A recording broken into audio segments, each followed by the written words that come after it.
Hello friends, welcome to learn and fun again. तो MCQ series में आज मैं आपके लिए लेके आई हूँ paper second assessment for learning का पार्ट 5 बीएड सेकंड ईयर का। तो अब तक आप लोगों को पता था कि एमजीयू जो यूनिवर्सिटी है, महर्षि दयानंद यूनिवर्सिटी, उसके एमसीक्यू एग्ज़ाम्स होने हैं।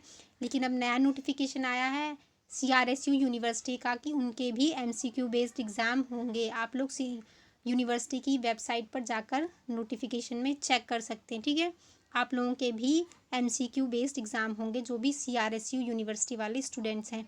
तो आप लोग भी अब एमसीक्यू प्रिपरेशन में लग जाइए ऑब्जेक्टिव बेस्ड एग्ज़ाम में।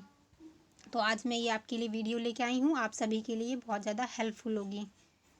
तो चलिए देखते हैं क्वेश्चन नंबर 1। निदानात्मक मूल्यांकन डायग्नोस्टिक टेस्ट कब किया जाता है? शिक्षण अधिगम प्रक्रिया से पहले, शिक्षण के बाद,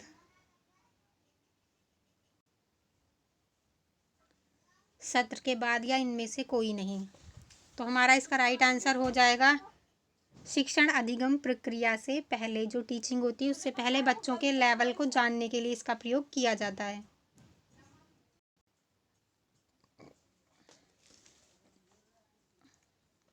तो फर्स्ट क्वेश्चन का हमारा राइट आंसर हो जाएगा ऑप्शन नंबर 1। शिक्षण अधिगम प्रक्रिया से पहले क्या है? डायग्नोस्टिक टेस्ट किया जाता है।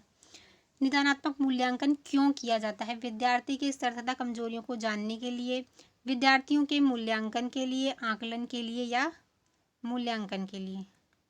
दो ऑप्शन सेम हो गए, कोई बात नहीं। तो हमारा इसका राइट आंसर होगा ऑप्शन नंबर 1। ठीक है, कि इसमें क्या है, हम स्टूडेंट के लेवल, उनकी वीकनेसेस को जानने के लिए डायग्नोस्टिक टेस्ट करते हैं टीचिंग से पहले। टीचर जो है बच्चों से छोटे छोटे क्वेश्चंस सब्जेक्ट से रिलेटेड पुटअप करके या टॉपिक से रिलेटेड पुटअप करते हैं, जिससे बच्चों के लेवल को जान सके, बच्चों को उस टॉपिक के बारे में कितनी इन्फॉर्मेशन है, कहाँ से टीचर को टीचिंग करनी है, कौन से बच्चे वीक हैं, कौन से एवरेज हैं, कौन से ब्रिलियंट बच्चे हैं। तो ये सारे क्या है, निदानात्मक मूल्यांकन डायग्नोस्टिक टेस्ट के द्वारा टीचर क्या है, जान सकती है, और जो टीचिंग में बहुत ज़्यादा हेल्पफुल होता है। क्वेश्चन नंबर 3 कहता है निदानात्मक मूल्यांकन की विशेषताएं। इसकी विशेषताएं क्या है? ये गुणात्मक है, शिक्षण में सहायक है, विशिष्ट कमजोरियों को ढूंढना, इसमें ढूंढने में ये हेल्प करता है, ये सभी। तो हमारा राइट आंसर है ऑप्शन नंबर 4, ये सभी। ठीक है, निदानात्मक मूल्यांकन की विशेषताएं कि बच्चों के गुणों के बारे में जाना जाता है, शिक्षण में हेल्पफुल होता है, और कमजोरियों का पता चलता है। विद्यार्थियों की विशेष समस्या या कठिनाई के निवारण हेतु किसे प्रयोग किया जाता है? निदानात्मक मूल्यांकन, उपचारात्मक शिक्षण, उपलब्धि परीक्षण, या आत्माकलन। तो हमारा इसका राइट आंसर है ऑप्शन नंबर 2, उपचारात्मक शिक्षण। इसमें क्या है, बच्चों की जो प्रॉब्लम्स पता लग जाती है, तो टीचर क्या है, बच्चों को एक्स्ट्रा टाइम देती है। जो बच्चे वीक होते हैं, जिन बच्चों को किसी भी चीज़ में प्रॉब्लम है, एक्स्ट्रा टाइम देकर उन बच्चों की हेल्प करना, उनकी प्रॉब्लम को दूर करना, ताकि उन बच्चे अच्छे से पढ़ सकें, जिससे क्या है, उपचार करना है। तो ना, ये उपचार करना क्या होता है, किसी चीज़ को ठीक करना, तो वो क्या है, उपचारात्मक शिक्षण होता है। नेक्स्ट क्वेश्चन नंबर 5, उपचारात्मक शिक्षण का एक उद्देश्य नहीं है। तो आप नहीं वाला क्वेश्चन ध्यान से करिएगा, कंफ्यूज मत हो जाइएगा। त्रुटियों में सुधार, व्यवहार में परिवर्तन, छात्रों की योग्यता में वृद्धि, या मूल्यांकन। तो हमारा इसका राइट आंसर हो जाएगा ऑप्शन नंबर 4, मूल्यांकन। इसका एक उद्देश्य नहीं होता। हम टीचर बच्चे का इवैल्यूएशन के लिए ये नहीं करते हैं। हम क्या करते हैं, बच्चों की त्रुटियों में, उनकी गलतियां जो जहाँ कर रहे हैं उसमें सुधार किया जा सके, बच्चे के बिहेवियर में चेंज किया, जिसके बच्चा जब सीख लेगा तो उसका विकास हो जाएगा, तो ऑटोमेटिकली उसके क्या है, बिहेवियर में चेंजेस आ जाएंगे। छात्रों की योग्यता में, उनकी एबिलिटी में क्या है, वृद्धि करने के लिए, इंक्रीज़ करने के लिए। इससे क्या होता है, जो स्टूडेंट है उसका लेवल इंक्रीज़ होता है। आंकड़ों का संक्षिप्त रूप क्या है? ज्ञान, सूचना, तकनीक, संसाधन। तो आंकड़ों का संक्षिप्त एक छोटा रूप क्या होता है? ऑप्शन नंबर 2, सूचना। ठीक, सूचना संप्रेषण तकनीक के रूप में सबसे महत्वपूर्ण उपकरण क्या है? सबसे महत्वपूर्ण उपकरण, ठीक है, सबसे महत्वपूर्ण जो आजकल हम बहुत ज़्यादा यूज़ कर रहे हैं, मानव, कंप्यूटर, संसाधन, या कैमरा। तो हमारा सबसे महत्वपूर्ण उपकरण क्या है? Option number 2, computer. ठीक है, इंटरनेट, इसमें हम इंटरनेट यूज़ करते हैं। तो हम सूचना संप्रेषण तकनीक, ये बहुत ज़्यादा इम्पॉर्टेंट है उसमें। तो सूचना संप्रेषण के मीनिंग में कन्फ्यूज़न हो रही होगी तो मैं आपको बता देती हूँ इसका इंग्लिश मीनिंग, जिससे आपको समझने में ईजी होगी। इंफॉर्मेशन कम्युनिकेशन, ठीक है। तो इसका हमारा राइट आंसर है ऑप्शन नंबर सेकंड, कंप्यूटर। सूचना की विशेषताएं क्या है? उपलब्धता, समयबद्धता, शुद्धता या उपयुक्त सभी। तो हमारा इसका राइट आंसर हो जाएगा ऑप्शन नंबर फोर्थ, उपयुक्त सभी। ये सारी क्या है हमारी सूचना की विशेषताएं क्या है? उपलब्ध होती है, अवेलेबल होती है। इसको टाइम पीरियड के अकॉर्डिंग टाइम पर सेंड करना होता है। जैसे कि आपकी एग्जाम से रिलेटेड नोटिफिकेशन है, इन्फॉर्मेशन है, आपकी प्रैक्टिकल से रिलेटेड है, ठीक है। इन सब की इन्फॉर्मेशन आपको टाइम तक ना पहुंचे तो आपके लिए कितनी बड़ी प्रॉब्लम क्रिएट हो जाएगी। आप स्टडी अच्छे से नहीं कर पाएंगे, एग्जाम अच्छे से नहीं दे पाएंगे। इन्फॉर्मेशन क्या है? एकदम करेक्ट होनी चाहिए, एक्यूरेट होनी चाहिए, फेक इन्फॉर्मेशन नहीं होनी चाहिए। अगर टाइम पे यूनिवर्सिटी आपको इन्फॉर्म नहीं करती कि आपके MCQ बेस्ड एग्जाम है तो आप अच्छे से प्रिपरेशन कर पाते नहीं ना। तो ये क्या है? ये सारी इसकी विशेषताएं हैं।